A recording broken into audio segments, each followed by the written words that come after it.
for the greatest mayor in world history, right? One guy come, he said, yeah, I had a firm, and the mayor asked me, what percentage y'all get up in New York? He said, about 4%. He said, 4%? This guy's a billionaire now. He was speaking at this funeral. He was a shoot. So, whatever Marion Barry was doing, I felt comfortable in D.C. But L.A. is like a dictatorship. California, the police would be over in the park right over here, feet hanging all out the window, sleeping. You know what I mean? On duty. And I felt comfortable. The people in D.C. thought I was drinking something. I said, no, man, I like the police here. And then they had the black patrolmen. You ever hear them talk on the radio? The black police union or something. For D.C., boy, I said, these boys here is revolutionary. Man, they talking about the system. I said, good God Almighty. But anyway, we'll never get to anything we was going to talk about. Let's see.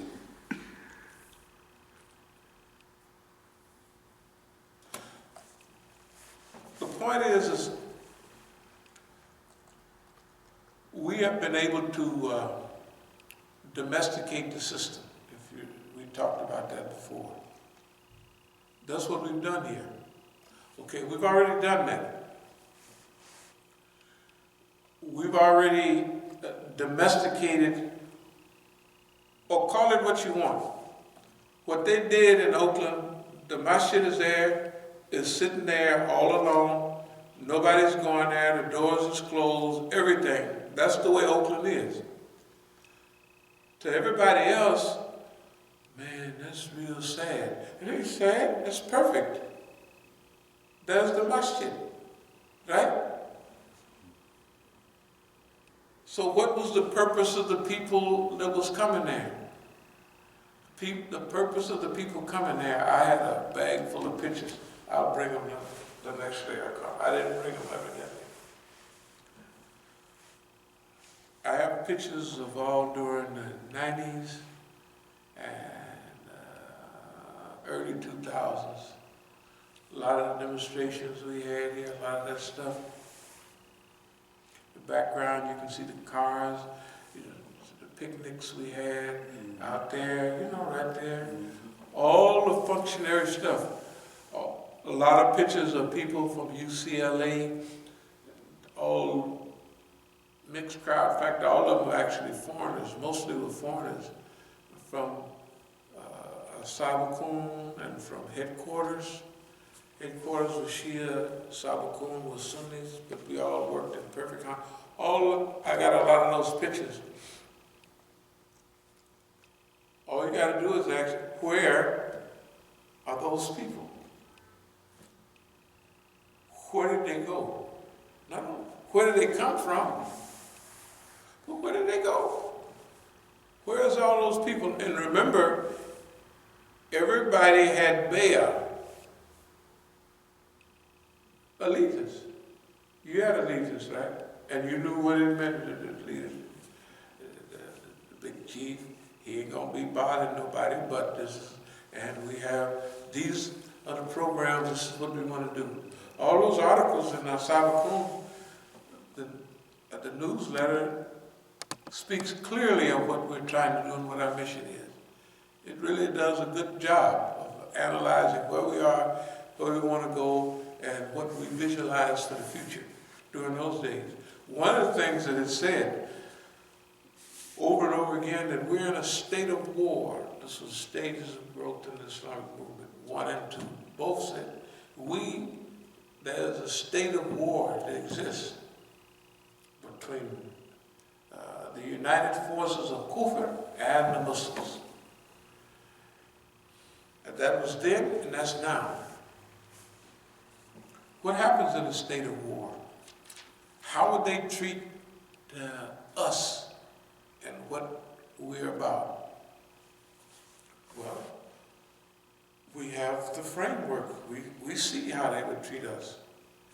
We talked about it all the time, encirclement and suppression. We always talked about counter-encirclement, and, you know, this is what we talked about. We talked about base areas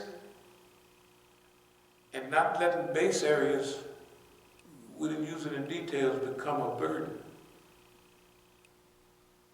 Base areas for us would be our Masjid. Base areas is when you have a base out in the woods and you swear everybody come together and you make your movements from there. Well, if you look at our Masjid, that would be their purposes, base areas. Who are the people we're trying to reach? The people right in our area. So when we came home for the last time, when we came home to the second to last time, we opened the Masjid in Oakland. And I went back for 14 months. Then when I came out, the people we left in charge had already established the setup. But we turned that setup into a blessing. They had good relations. They allowed Iranians to use the masjid on, you know. And we kept doing that. In fact, we enhanced it. You know, we enhanced it. Why? Because we believed in the revolution. And what they thought would be a negative, that since we was hooked up with Iranians, that the government would get rid of us in a hurry.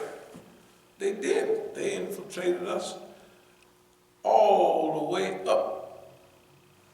They tried to set us up all the time, every day, right? With everything you can imagine. I'm in the masjid and just come home from the penitentiary. Guy come in from Portland. He used to be in Cleveland. And he was in Eugene, Oregon. One of the brothers went up there to speak, and they heard there was something happening in Oakland, so he came down with his white wife and what have you, and she actually was built like a Negro. And it's kind of spread out right there, and then didn't look too bad, and they wanted to stay in the masjid. I said, well, I'm here a lot, and we can't do that. We can stay here a couple of days, but, you know, and I told the brother, I said, the brother said, well, you can't let him stay there. I said, no. I said, I'm a Negro. That's a white woman. And, you know, in those days, say this is 81, they thought all niggas liked white girls. And this is a healthy white girl. It's not no stick white girl like they used to be in the old days. You notice the way white women is built now? They ain't like them sticks that used to be. I never saw a white girl in the old days that had any curvature at all, right? Mm-hmm. And we would talk about sisters as healthy. She stacked like a such and such a house. You see these white girls lately? I don't know what they eat. I don't want to talk about it. It's not my business. I'm a senior citizen. It ain't none of my business. But I am not blind. And I can see that somebody that switched up the stuff and it all starting to fit. So, boy, they really done progressed a lot. But they used to be sticks. That was what they wanted to be. They wanted to be a stick, except the way back when they had a bustle. Remember they went over to Africa, right, and they saw all them black women puffed out all. Where do you think a bustle came from? Why would they be wearing a bustle? You know what a bustle is? That big old cage the white women used to wear so they a bustle. It looked like they had the shape of a body. But anyway, that's not the lecture of the day. The lecture is that the white man studies niggas and they try to destroy niggas.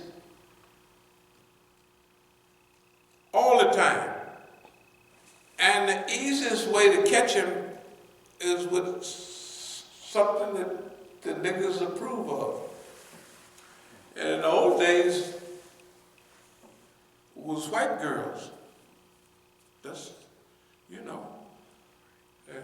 O.J. Simpson married the hot dog girl. I think she was selling hot dogs at the thing.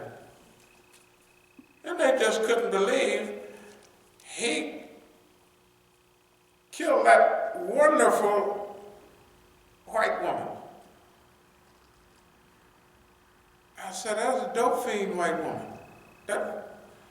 I said, ain't no nigga kill that white woman. I said, now if she was beat to death with a baseball bat, or maybe shot all up, you could say the nigga did it. But if she was slashed from, how many other niggas do? How many niggas slash and cut people? You gotta wait around a long time. But who slashes and cuts people? Johnny Boy, good friend of mine. The Colombians, the Latinos. She borrowed so much dope from them because her husband got a big name, and they cut her up. And if you ever see a woman deflect punches, you're trying to punch at her, and she know how to, nobody taught her that she know how to do that. If you had a white man and a white woman together, right? One's in super shape, Weinstein, Schmidstein, whatever it is, right? He's in super shape, and she's there. If he moves on her to cut her up, the white boy gonna beat him to death from behind, or he's gonna have something on him. He ain't gonna, right? And if he move on him, she's gonna be long gone. You have to catch her down the street somewhere if he could still run, but he's too old to run. He didn't do it. He just didn't do it. And the only people that knew that was black people. White people would say, that's terrible. That's why I remember O.J.'s trial. It was like O.J., the biggest handkerchief-headed Negro in world history. Everybody was happy that he beat the case. They just knew he didn't do it. Right? It's because of the way it happened. We have to study. Remember, strategic management under conditions of repression. It's not the first time we do it. We've been doing it ever since we was here. We've been doing it since the old days when we didn't understand, exactly what we was doing. We didn't have a name for it. We studied our environment. And then after studying our environment, we did what made sense. Oh, all the niggas go to jail. That's 94% of them. In those days, 97% of the niggas that went to federal courts went to prison. Now, I always say it, I make a joke, I said, if 100 people walk through that door and 97 of them get busted upside the head, you have to be very arrogant to think, I'll be one of the 3.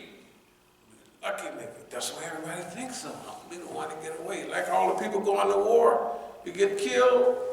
I said, man, all of them. In the Bhagavad Gita, it says, why do all men go to war? He said, because they think all of them, oh man, all of them guys gonna get killed. But me, some of them think they're gonna get killed. But if you know you're gonna get killed and you go to war, then you get a stupid medal. You're stupid, right? But everybody thinks generally, oh man, the brother gonna get killed. He's a nice guy too. Study your history, study the people. We say it every week.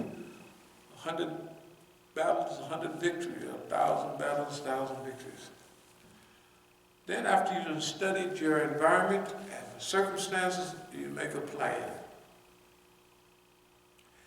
and then you make a plan and a strategy, and then you implement it, you do it. That's the difference between us. If you take the big talking Negroes, they just talk, right? They don't implement anything. They don't, get a little later, they don't implement anything. We're looking at the temperature. I feel myself getting chilly, but. No, anyway, well, it's getting dark. We talked so long before, we're gonna have to do this Tuesday. I was gonna leave tomorrow, but I postponed a couple of meetings with some of our legal mumbo jumbo. But I might as well stay and leave next week, next Sunday afternoon. And I'll use this time properly. Anyway, so we'll just, because I don't have time to make the conclusion. Half of the thing I was going to say, we was doing it when we was talking. Right. So y'all got the benefit of it, right. But don't worry. We'll repeat it again, but I want this stuff to have a specific beginning, a middle, and an end. So we'll count this just as a little chit-chat period, because I want to go over this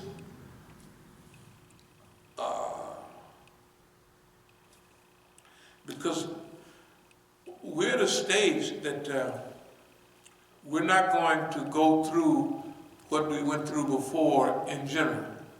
And some things, for instance, the little Saudi guy that was here, right?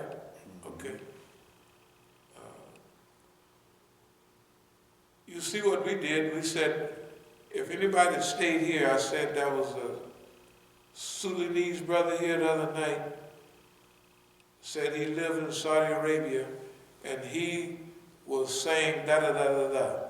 Okay, do you remember that? Did you stay? I think, I could have sworn I heard you bring that up before, but recently. I might not have heard it. Yeah, that's no, I said it in the khutbah. Oh, okay. Yeah, I said it in the khutbah. So that means if you stayed in here, and the brothers went outside. Okay, yeah, I was here. Then you heard it in here, because I said, as soon as he did that, that was a signal that, when he did that, that was a signal that linked in right along with him. With the Sudanese brother that lived in Saudi Arabia, that was born in Dallas, that's what he said. Okay, how they came, what they was doing, that means they came intermittently till they saw me here. At Maghrib, I came in and led the prayer, and that's when the subject came up with him. The other guy, they done transferred the information to him. That's why he would come, and he's an Arab. He never saw, from Saudi Arabia, he never saw in his life anybody interrupt a Jummah. Right. Okay? No. But remember, I want to see, what is this? So I say, what's going on? What's you know? So I did it on purpose. I did that exactly on purpose. Then he started running his mouth, and I said, well, we'll just get the homeboy. You got to go. Get on out of here. You know?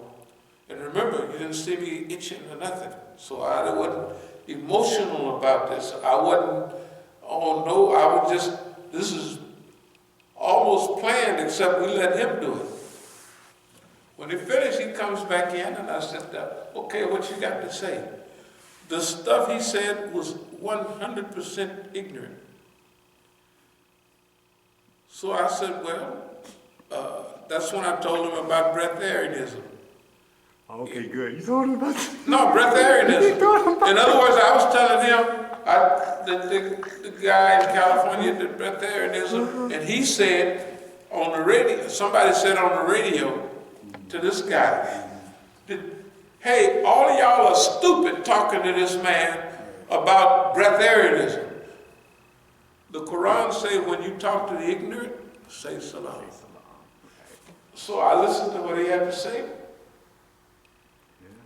I said, you can go on. Just have a little handshake, goodbye. Goodbye. In other words, I don't think about that anymore. I got a nice couple plates of food and I was gone. Y'all might have talked about it forever. Okay? But, no. You don't let people divert your attention from what you're doing. Right. Right.